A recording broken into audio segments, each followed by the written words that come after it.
Close your eyes and imagine the perfect blue of a tropical ocean 20 million years ago.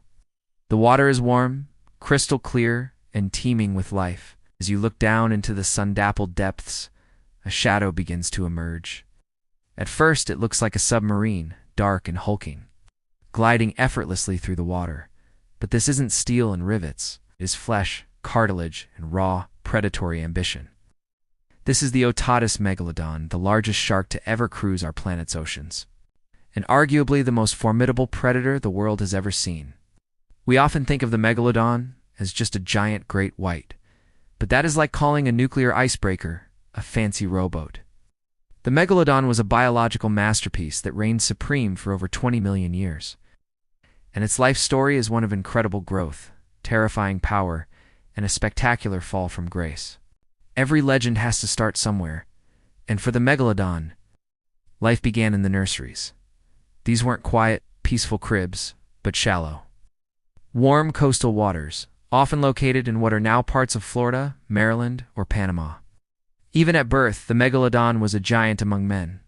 A newborn pup was already 6 to 7 feet long, roughly the size of a fully grown human male. But here is the truly metal part of their origin story. The competition started before they were even born. Many sharks practice intrauterine cannibalism, or autophagy, where the strongest embryos eat their unhatched siblings while still inside the mother. To be born a Megalodon was to be a survivor of a Hunger Games-style battle in the womb. This ensured that only the most aggressive and physically robust individuals entered the ocean. As soon as they hit the water, these 6-foot babies were ready to hunt. They didn't have the protection of a mother. They had to rely on their instincts. These juveniles spent their early years in the shallows, snacking on small fish and early sea turtles, staying away from the deep water where their own adult relatives have seen them as nothing more than a convenient appetizer. Growth for a Megalodon was a slow, calculated process. It's unlike mammals that grow quickly and die young. The Megalodon was in it for the long haul. Scientists estimate that it took about 20 years for an individual to reach its full sexual maturity. During these 2 decades, the young shark would slowly migrate from the coastal shallows into the open ocean, its diet shifting in lockstep with its size. It moved from eating fish to eating small dolphins, and eventually, it graduated to the big leagues, whales. This transition was a massive physiological undertaking. To maintain such a colossal body, the Megalodon had to be a mesotherm, meaning it could keep its body temperature warmer than the surrounding water. This gave it a massive advantage in the cold depths, allowing its muscles to fire faster and its brain to process information more quickly than its cold-blooded prey. Imagine a turbocharged engine in a world of steam whistles that was the Megalodon. Now, let's talk about the adult Megalodon, the absolute unit of the Miocene epoch. When we say big, we mean incomprehensibly big. Conservative estimates place a fully grown female at 50 to 60 feet in length, weighing upwards of 60 to 100 tons. To visualize that, imagine taking 2 large school buses, welding them together, and filling them with nothing but muscle and teeth. Its teeth, the primary evidence we have of its existence, could reach over 7 inches in length. A single tooth was larger than a human hand. These weren't just sharp, or serrated like steak knives, and built to withstand the impact of hitting bone. While a great white shark has a bite force of about 4,000 pounds, the Megalodon was operating on a different level of physics. Calculations suggest a bite force of 40,000 pounds per square inch.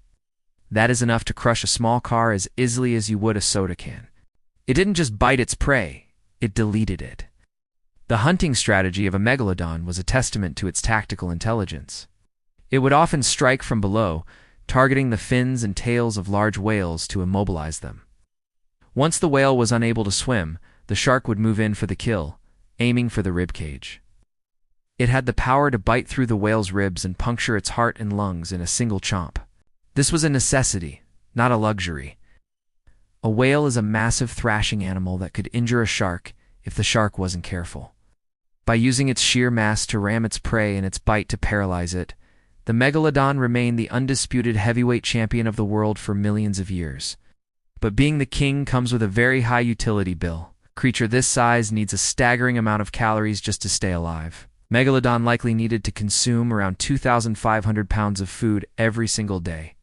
That's like eating 4,000 hamburgers for breakfast, lunch, and dinner. For a long time, the oceans were a 24-hour buffet of slow-moving, blubbery whales. But then, the world began to change. About 3.6 million years ago, the Earth entered a period of global cooling. The sea levels dropped, and the warm, shallow nurseries where the Megalodon pups were born began to disappear. At the same time, the whales, the Megalodon's primary food source, began to migrate to the colder polar waters where they could feed on blooming plankton. While the Megalodon could handle some temperature variation, it couldn't follow the whales into the truly frigid waters of the poles. The king was being locked out of its own dining room. Then came the competition. It's a common misconception that the Megalodon died out because it was weak. It died out because it was too specialized. During this time of climate upheaval, new players entered the game. The ancestors of the great white shark and the early Orcas killer whales. These predators were smaller, yes, but they were faster, more social, and required far fewer calories to survive. They were the lean, mean startups taking market share from the bloated legacy corporation that was the Megalodon. Orcas, in particular, hunted in pods and possessed a level of social intelligence that a solitary shark couldn't match. The Megalodon found itself starving in an ocean that was becoming too cold and too competitive.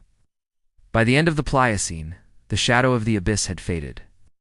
The last of the giants likely died not in a grand battle, but quietly.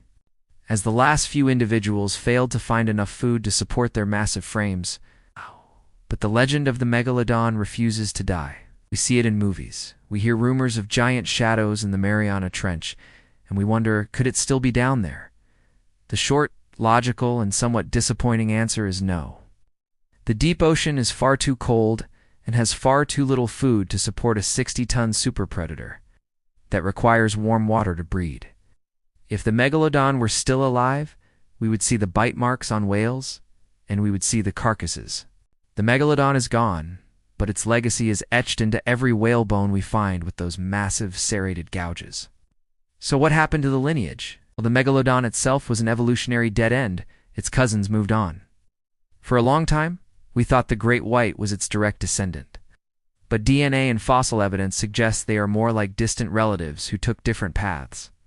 The Megalodon represents a specific peak in evolution, the moment when nature decided to see exactly how large a shark could get before the laws of physics and thermodynamics said no more. It was a biological submarine, a bone-crushing machine, and a marvel of the Miocene. Today the ocean is a quieter, safer place without it. But every time you look out at the vast blue horizon, remember that once upon a time, water held something that could have swallowed your boat whole and still been hungry for more. Long live the memory of the Meg, the true shadow of the abyss.